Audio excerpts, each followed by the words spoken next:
My name is Sam Hummel. I'm located in Durham, North Carolina on the East Coast of the United States.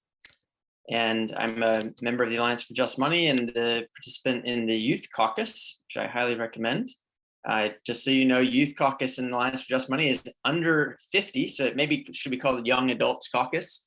Any of you out there, please reach out to join us. Yes, it is my pleasure to introduce Govert. Govert Schuller is a Dutch-American author who writes about Jiddu Krishnamurti, theosophy and philosophy. He studied philosophy in the Netherlands and studied under the Heidegger scholar Theodor Kissel at Northern Illinois University. He has a master's degree from the University of Wales on the topic of narrative identity theory and is now a research scholar at Northeastern Hills University, Shillong, India. For 23 years, he has been maintaining alpheus.org, a website looking at spirituality, philosophy, and politics from a critical, skeptical, and evolutionary point of view.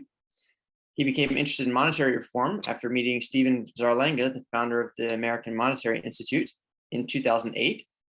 And after attending the 2014 conference of the American Monetary Institute, he participated in many of its activities promoting monetary reform. Govert is a founding member of the Alliance for Just Money and was one of the editors of its 2020 publication, Democratizar el Dinero, una introducción a la reforma del dinero soberano, a compilation of monetary reform articles in Spanish. And in 2021, he acted as AFJM's managing director for 6 months during the COVID-19 pandemic. For a while, he has been critically reflecting on modern monetary theory, and some of his findings are on the AFJM website. If you search the AFJM website, monetaryalliance.org, for MMT and Govert.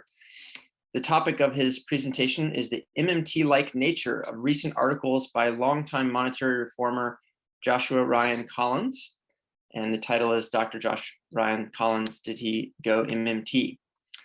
And so with that, I want to turn it over to Govert, who graciously pre-recorded his talk so that it's going to go exactly the amount of time expected.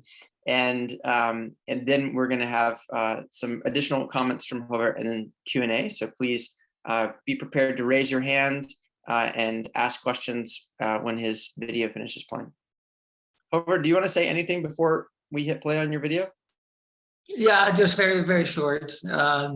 Just a little explanation why we're doing the pre-recording. We try to, well, I'm in India and connections is not always good. We tried already a recording before last Monday, didn't come through well. We did another one Wednesday, did go a little better. And I just don't know what's happening here with the weather. There was a little bit of storminess coming, but now it's calm again. But it's packed. It's a nice, exactly 28 minutes. And I would say whoever has the button to get it going, let's do it. And I'll see you at the other side of the presentation. And I want to thank everybody for getting up early in the United States. And I want to thank also for my friends here in India that have showed up. I see some of my friends here. And one of my teachers, one of my professors is here, Dr. Sharma. And then Elsie from Namibia is here. And John, he is with me. John is interested in monetary reform. We bumped into each other today when I was looking for coconut milk for my cooking, and we want to, get some monetary reform going in India. Anyway, let's roll. Thank you, guys. Good morning, yes. everybody. It is my pleasure and honor to do, for me, a first presentation at the AMI conference this year. We are recording this for me Wednesday evening and for Stephen Wednesday morning. The title of my presentation is, Did Dr. Joshua Ryan Collins Go MMT?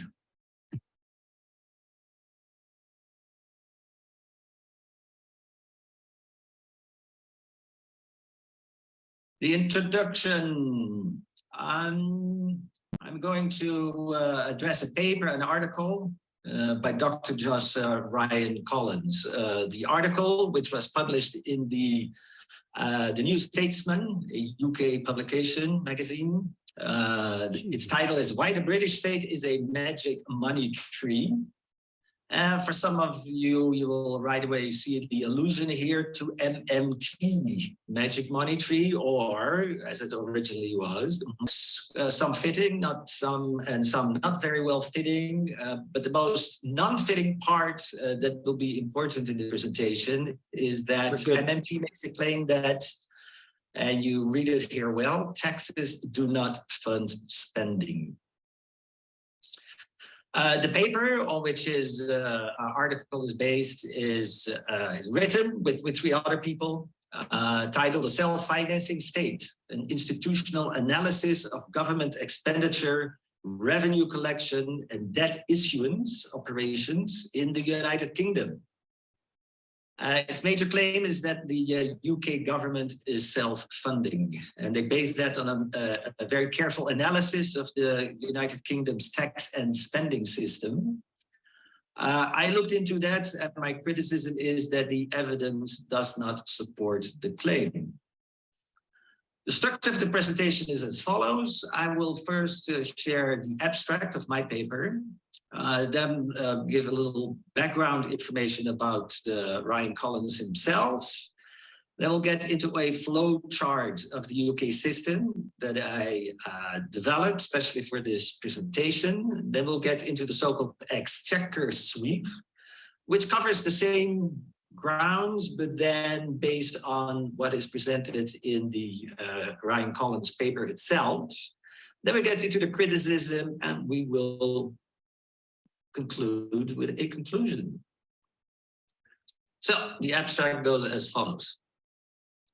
A recent paper by Dr. Joshua Ryan Collins et al. Makes the bold claim that the UK government pays for its expenditures with newly minted money and not with funds acquired through taxation or the sale of bonds. This is an idea identical to a claim made in the post-Keynesian school of modern monetary theory, MMT, that taxes do not fund spending. The evidence for the claim rests on an analysis of the complex funding mechanism of the UK government, which is enacted through a system of multiple interconnected offices and entities. The linchpin of this system is the Consolidated Fund, CF, which on a daily basis, one, starts with a zero balance, but is allowed to credit the accounts of government entities, thereby going in the red. Then 2, receives later in the day the proceeds from taxation, resulting in either a deficit or a surplus, so that in 3, it ends the day by balancing its books back to zero by either obtaining funds to cover its deficit from or transfer its surplus to the National Loans Fund. Technically speaking, the authors are right that UK government expenses are initially not paid by funds, but with money out of nothing. But the Consolidated Fund does receive taxes and borrowings to plug the hole at the end of the day. The author's conclusion that the UK government is therefore self-funding is unwarranted and certainly does not prove the MMT slogan that taxes do not fund spending. A better descriptive term to cover their interesting finding is to call it a temporary overdraft and to name the MMT slogan a false promise. Who is Dr. Joshua Ryan Collins?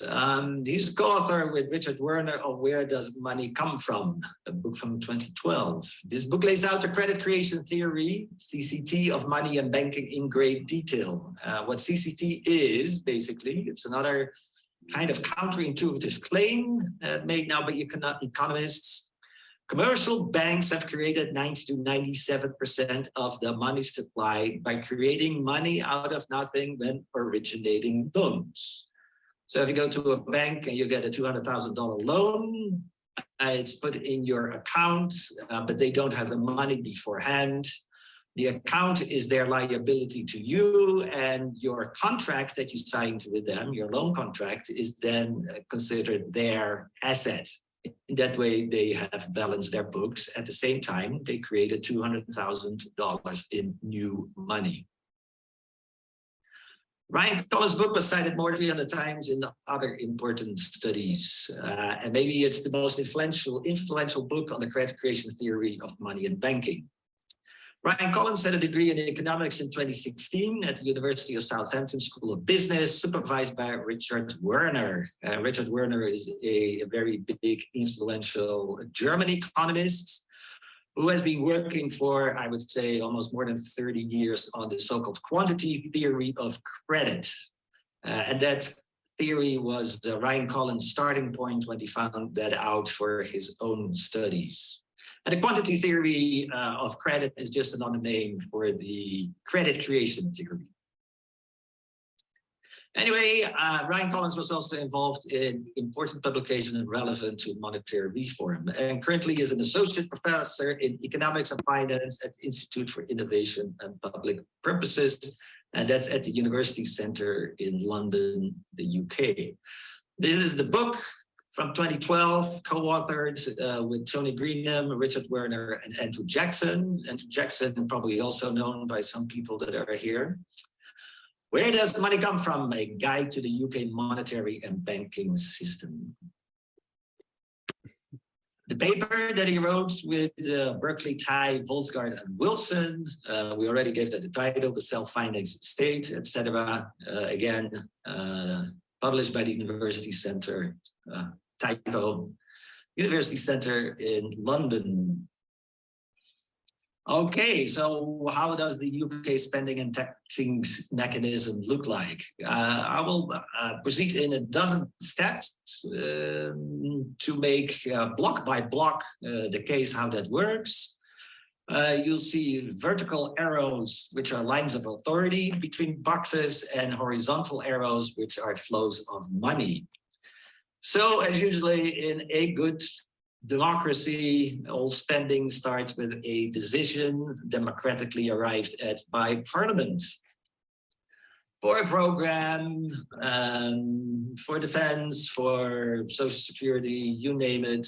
Once that has been accepted, the Treasury comes into play to make the money available and send it to the relevant ministries. The Treasury is then in control of a lot of entities within the BOE, and the BOE stands for the Bank of England.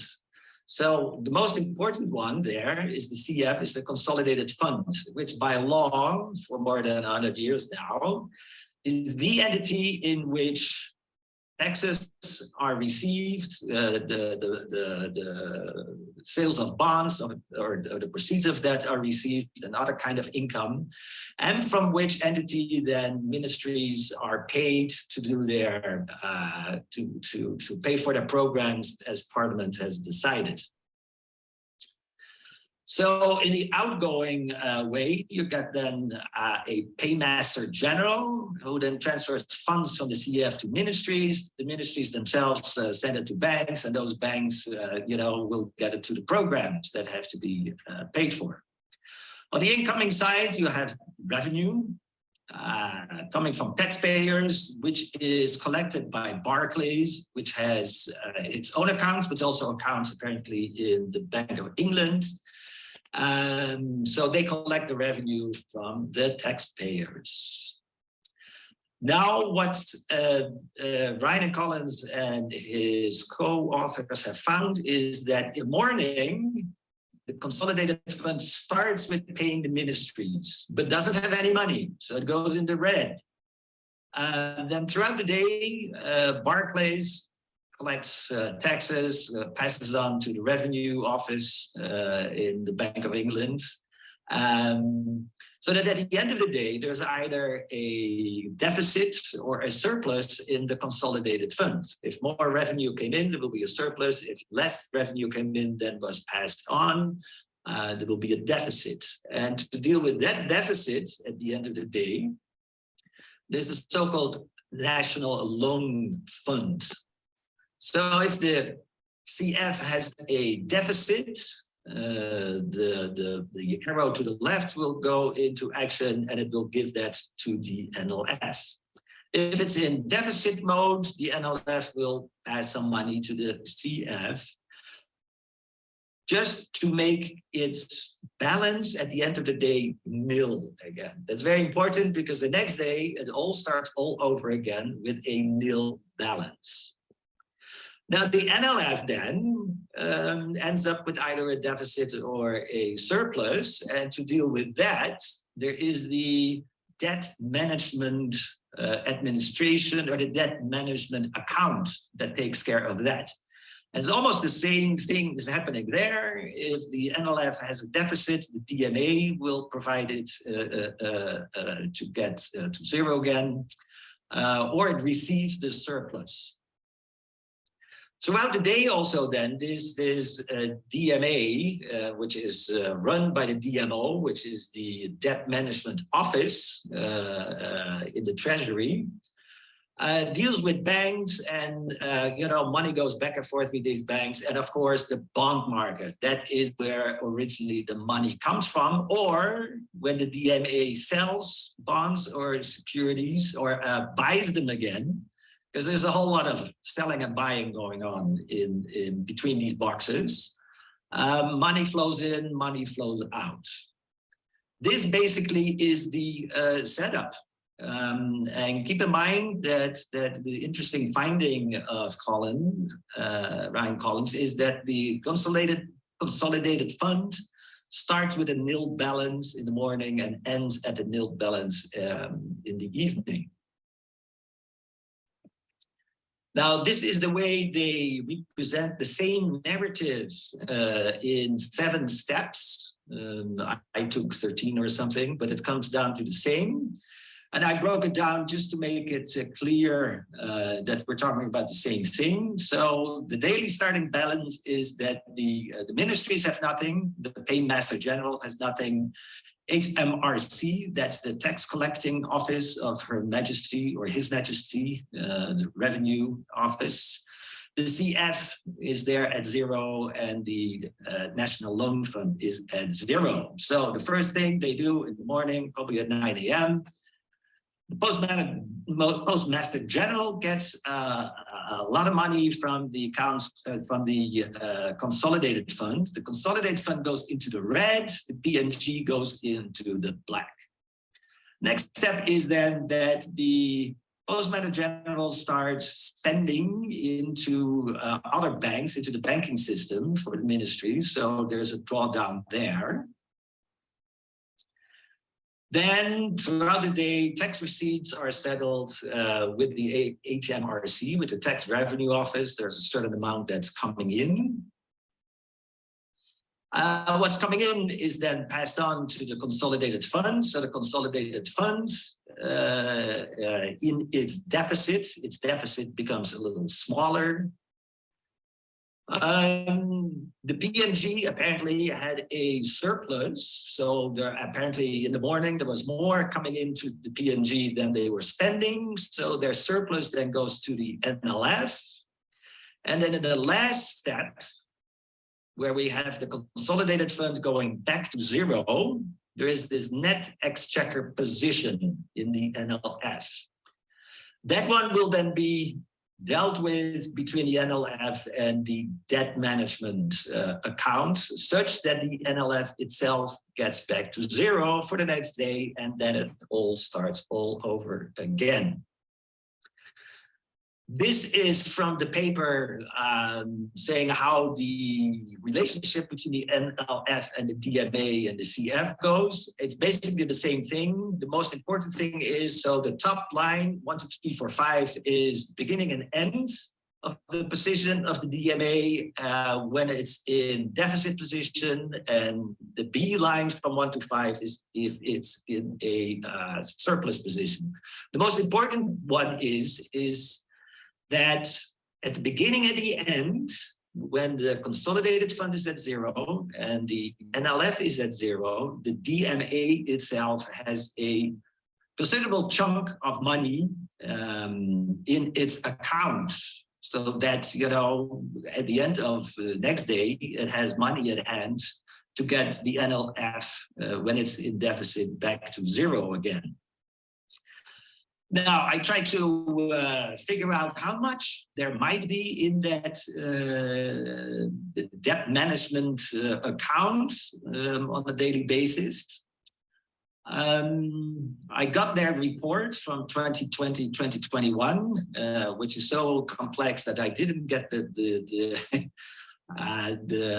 numbers that I was looking for. But anyway, GDP of the UK is 3.2 trillion in American dollars. Its debt is 2.4 trillion, which is 75% of GDP. So that's the accumulated debt throughout the years. Its yearly deficit, at least for 2021, was about $190 billion, which is 6% of GDP, which comes down to about $750 million a day if you divide 190 by 250 business days. You know, let them work there 5 days a week and 50 weeks a year, 5 days a week. So $750 million on an average will go through that system that we just that I just laid out. And so I'm saying, like, well, you know, the DMA might have just $1 billion in its account, which is a prudent target. And the paper or their report talks all the way about that this debt management office has this target to keep the DMA in a generous positive. And there's a lot of calculations to be done, a lot of decisions to be made to make that happen. Anyway, based on all the previous presentation, I come to the preliminary conclusion that it is quite clear that the CF runs every day a temporary overdraft. You know, maybe 750 million, maybe $1 billion, which is quite a lot if you think about it. But that's only to be settled at the end of the day and backed by sufficient funds in the DMA. Therefore, I accept as sufficiently proven the following sequence of: 1, the CF starting with a nil balance, because the night before it finished with a nil balance. 2, the CF spending into government accounts, putting the CF balance into the red. Then 3, receiving tax receipts and similar income at the end of the day. 4, setting the balance with the NLF to reset the CF back to a nil balance. And then the NLF then settles with the DMA, which has the funds. That's it. My criticism here. Assuming the CF staff operates within the civilized window between 9 a.m. and 5 p.m. UK time, we have to conclude that the overdraft is sustained not longer than 8 hours. And at the end of the working day, the revenues and bonds do make up for the spending. So it is not, as MMT seems to argue, that you have one government office, in this case the CF, just creates the money out of nothing, passes it on to the different government entities, and then end of the it story. And then there is another office, you know, somewhere else in London, the HMRC, the Revenue Office, receiving taxes and just booking them away, you know, destroying them, as they say, and then there will be no connection between the two. So that's, I think, is not the case. So the paper doesn't seem to underpin some of MMT's biggest claims, being 1, taxes do not fund spending, 2, the state is the ultimate monetary sovereign. So I'll be in a little more detail address both points. On claim 1, that taxes do not fund spending, I hope to have shown that taxes and bonds actually do fund spending in the UK, but with at most an 8-hour delay. That is, government accounts are credited with new money throughout the day, and at the end of the balance is set back at null again, with income from taxes, bonds, and other revenue, all backed by an amply funded account, the DMA that I talked about. On claim 2, that the state is a self-financing state, I'm just referring back to Dr. Ryan Collins' own book, Where Does Money Come From?, which was an explanation of the credit creation theory of money and banking. The study makes it clear that the state is not the ultimate sovereign lording over its own currency. Quote, government has no direct involvement in the money creation and allocation process. All that money creation and allocation is done by commercial banks. The other quote, rather than the central bank controlling the amount of credit that commercial banks can issue, so, keeping control over commercial banks, it's actually the commercial banks that determine the quantity of central bank reserves that the Bank of England must lend to them to be sure of keeping the system functioning. So the commercial banks are in the driver's seat, and the Bank of England just accommodates the system so that it keeps functioning. So my criticism here ends with just a rhetorical question.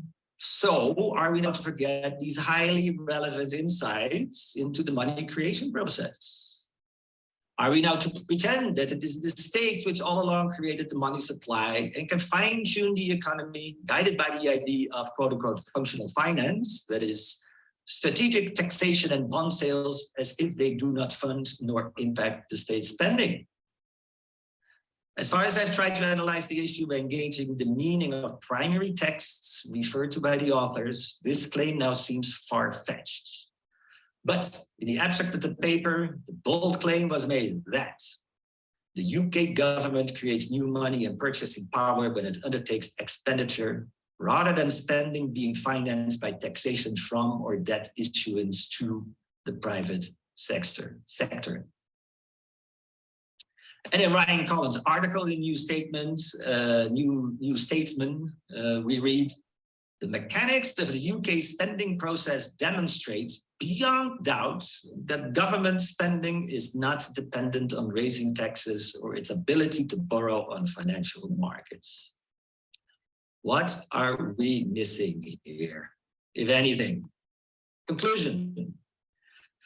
Technically speaking, the authors are right that government expenses are initially not paid by funds, but with money out of nothing. But the CF does receive taxes and borrowings to plug the hole at the end of the day. The author's conclusion that the UK government is therefore self-funding is unwarranted and certainly does not prove the MMT slogan that taxes do not fund spending.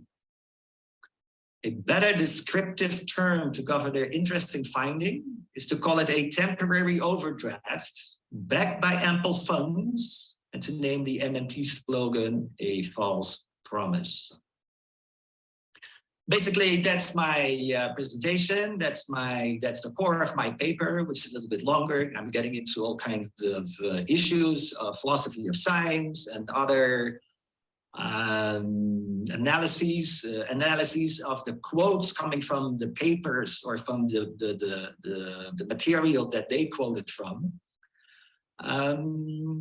But you can read that for yourself. Anyway, just want to highlight still that in Canada, a similar conclusion was reached by Jeff Eder that you can find in his YouTube channel presentation titled Modern Money, Forget Theory, Part 2, How Government Financing Actually Works, TAP-S, which means that TAB, stands for taxes and bonds, precede as spending. Well, MMT says, no, the system is step.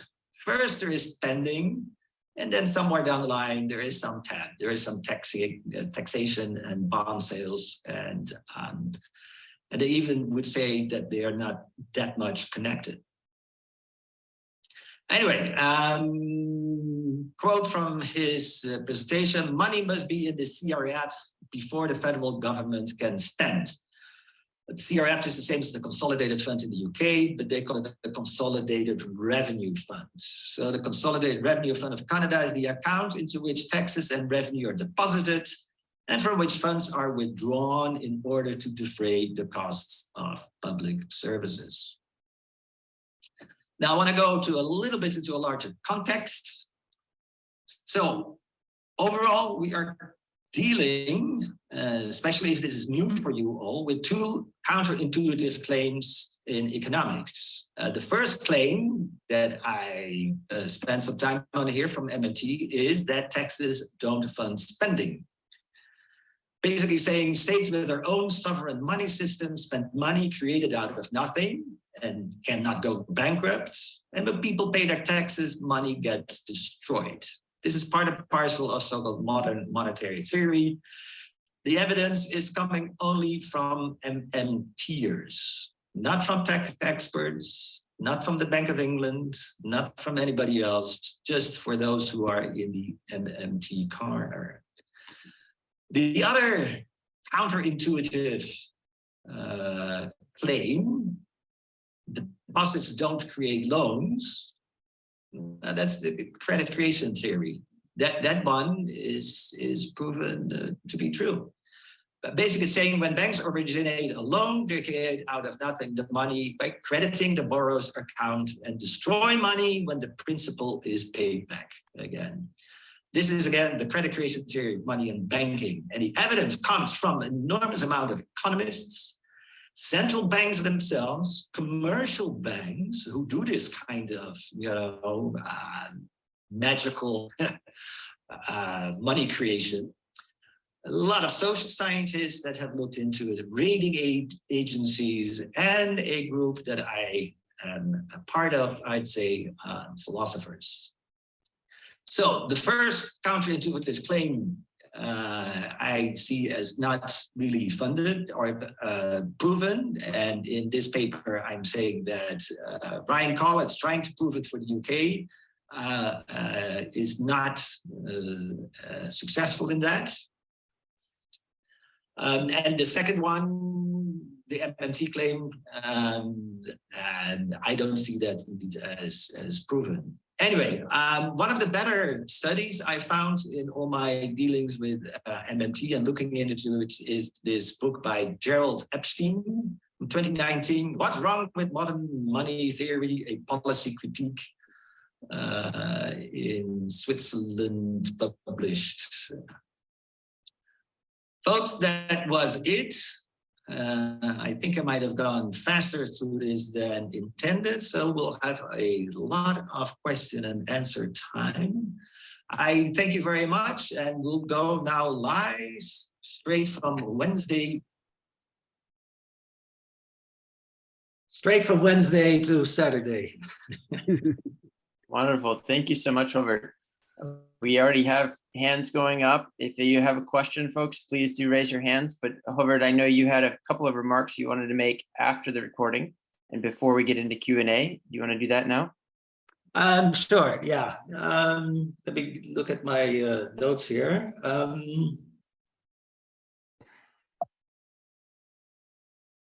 Okay, let me try to get all the way because so there's one little item that I wanted to add to it, and that's just speculation on the bottom right. There are a few boxes that I didn't include in my presentation, but this is a kind of speculative visualization in case there would be monetary reform in the UK system.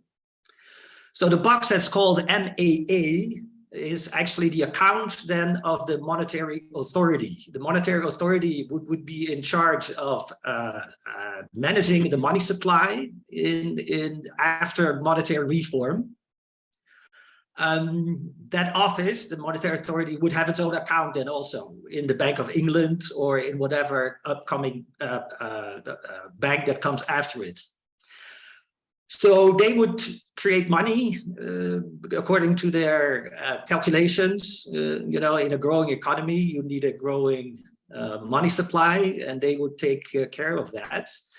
And then the MAA either puts it in the consolidated fund for general spending, with the effect that there has to be less revenue or less bonds to be sold. Or it goes to the right to CA, and I just call that the citizens account, which might come into being if there is something like CBSD, central bank digital cash, where people maybe, when it gets instituted, everybody gets an account at the central bank, and the monetary authority can also directly pay money into the economy by just giving people what some people call a people's dividend, and they then can, put it into the economy. So this is just a little thing that I added to it just to make it more relevant, the whole situation for monetary reform. Also, one thing I want to say, that from the point of view of the Bank of England, that they would allow the CF to go into the red. I can see from their perspective that, yeah, we can let that happen because the DMA is like a 700 million or $1 billion or more pounds in its account, so that the net amount actually at the day of the government's accounts is always positive and ends very positive with the DMA. Those are the two only little things that I wanted to add, so I'll stop share the. Wonderful. We have several hands up, and we only have 13 minutes before Ellen Brown's talk is supposed to begin. So I'm going to ask, since we have 4 folks, just please keep it to questions and not too much commentary, so that Govert's work can be expounded upon by Govert. Let's see, Howard, you want to go first? Yeah, thank you, Govert. This was great. I really appreciated all of that. And but I had a question. When the accounts in the morning, I was confused about that CF NLF stuff. When the accounts are at 0, does that mean that they are just balanced, that they're not at 0? I mean, because suddenly, all of a sudden, in the morning, from 0, the CF goes into the red and NLF goes into the black. Where'd the money come from?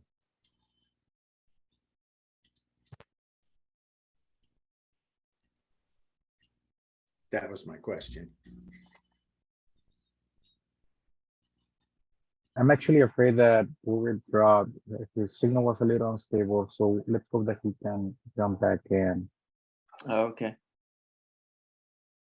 We'll get that question again. So maybe if there is while we're waiting for Govert, if anyone who has their hand raised has a comment, this would be a good time to.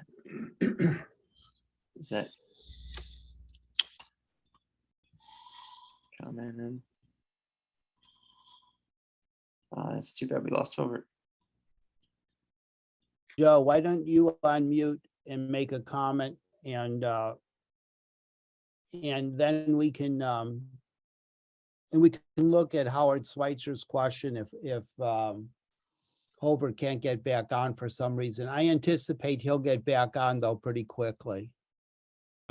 Yeah, you mean the comment in the chat that I made? I noticed that too, and if you have a comment and a question, why don't you give a comment first, or any thought you want to share, and then we'll. Yeah, no, there were just 2 comments supporting Govert's very good presentation. He took a difficult topic and made it clear and understandable. I just pointed out that Ray had done a Ray had done a Go ahead, guys. a paper 778, and it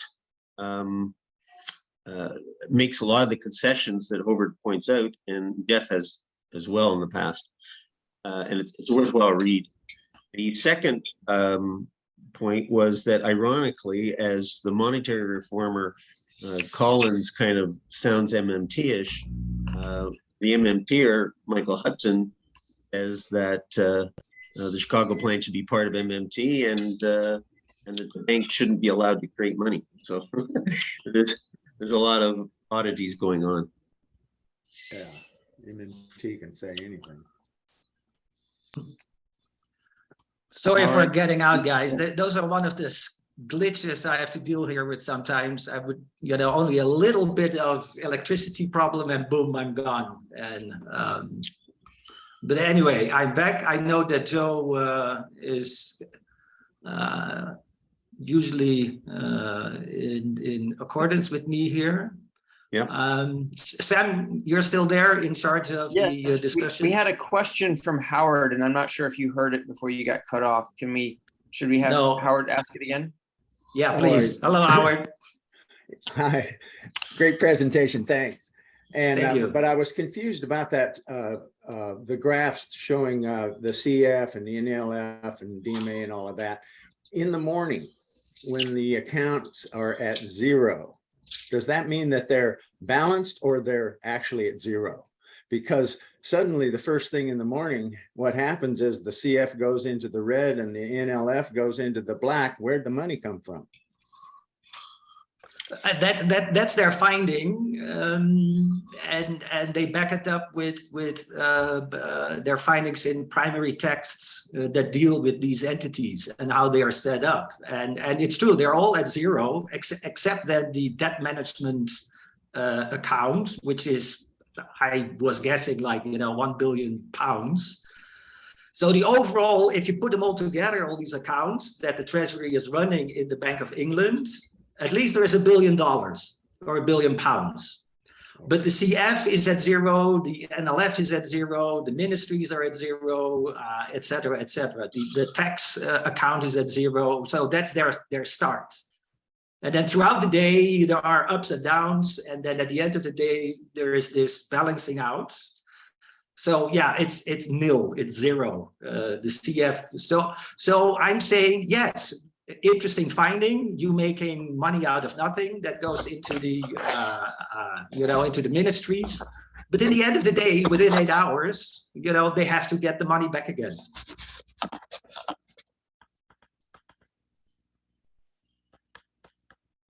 Okay. Right.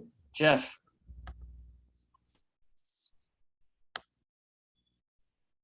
Yeah, well, I see it too, because when I first saw the paper, that's the first thing that sort of stuck out to me as I went through the process, is they do have money there in that debt management account. And then what they do is they cipher it through, just as you explained very well, through these accounts that are at zero at the beginning of the day and are zero at the end of the day. And it is very similar to overnight trading and borrowing when banks settle at the end of the day. Because there's always banks in a short position and a long position. That happens every single day. So you could say that banks are actually crediting accounts. But as you know, like if you make a money transfer, there's always a time delay. So if you transfer money from one place to another, it's maybe 2-3 days, something like that. But through the settlement process, they verify if there's funds available here so that we can put them over into this account there. And of course, the process takes time. So that's what I've noticed in that paper. What do you think? For me, the big issue is that it's an interesting finding that the CF goes into the red, but it's only temporary. It's not more than 8 hours. Or that's what I kind of gave them, if they open at 9 a.m. and then close at 5 p.m. My big issue is the overstated conclusions they get out of it. Like, whoa, now we have, proven the state of the UK is self-funding and taxes do not pay for expenses. And I think that's just over the top. Yeah, can I ask one more question? Yeah, go ahead. So Stephen Keen actually made a comment, and this is this MMT talking point that you're hearing quite often, and from notables like Steve Keen, which has been a real disappointment for me. He says that, and it is the actual act of the deficit, not the taxation or bond sales, which creates money. So, and this is a common kind of talking point now. Of course, you can't back it up with any kind of proof, and he uses false modeling, but I'd like you to comment on that too. Yeah, with Steve King, that we looked into that, and you more than I did. So I still have to let that sink in, what kind of claims he makes, because we also know at the same time he makes a weird claim saying like, yes, spending gets funded with taxes and bonds. Exactly what the MMT is saying, and it's like, and you pointed that out too. It's like, is he really aware what he is saying there?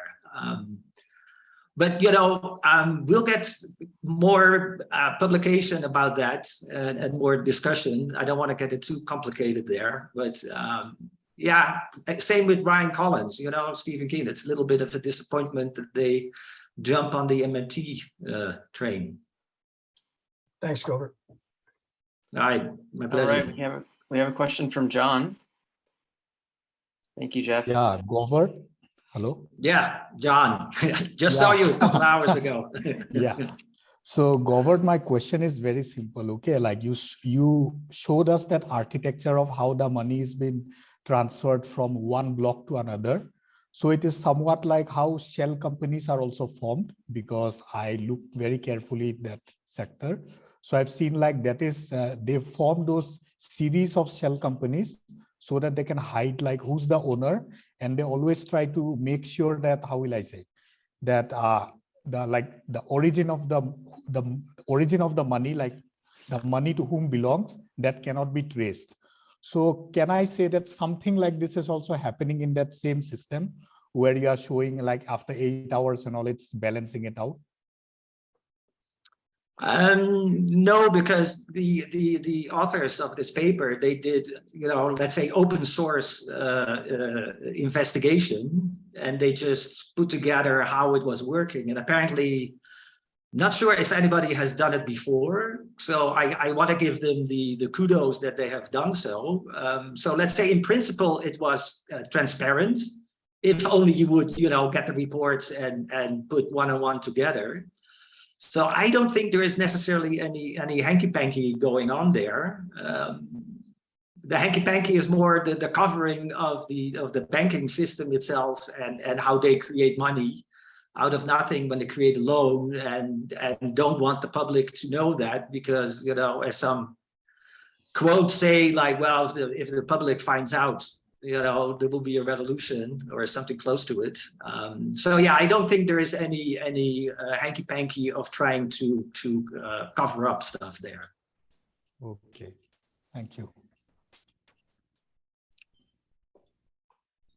Do you have any more questions? If not, I had an observation.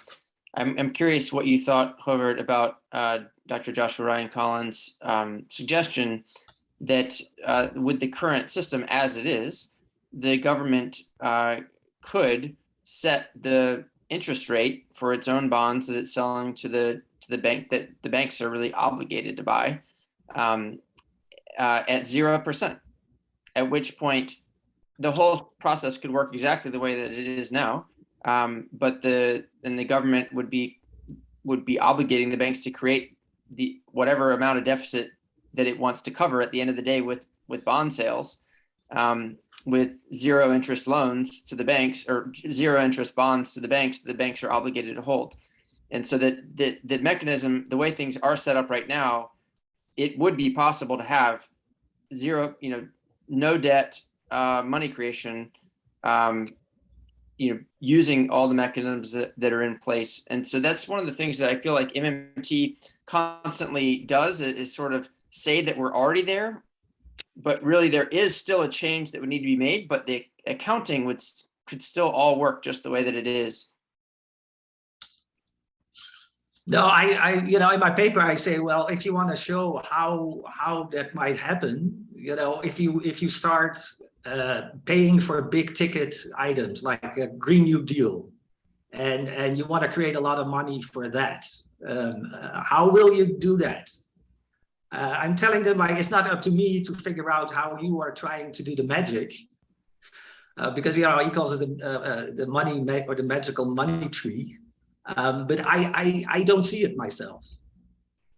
So it's we'll see how Ryan Collins and his colleagues will react to my criticism. But yeah, there could be indeed 0% bonds, and that might do a lot of good. Personally, I think it's too messy. I think the monetary reform proposal is a more cleaner way of dealing with it. to get the state out of out of the austerity, but also to clamp down on the banking system. MMT does not want to clamp down on the banking system. It just leaves it as it is, which I think is their big oversight. And that might be intentional, that might be unintentional. I don't know. Great presentation and great work, Govert, your paper and the presentation. Thank you for that contribution. Yeah, no, it was fun making this slideshow with all the boxes. So I'm thinking, and that's the challenge now to people like Jeff Eder or Joe Bongiovanni to get something for the Canadian system and the American system, so we can kind of compare how these systems are working, and further, what is MMT further claiming about Canada or the United States, and how far can we extrapolate to the rest of the world and to other countries where possibly or probably the same mechanisms are in play, because they're being duplicated, I think. Anyway, that's my challenge, and we're over time, so I thank everybody. We'll see what happens with the paper.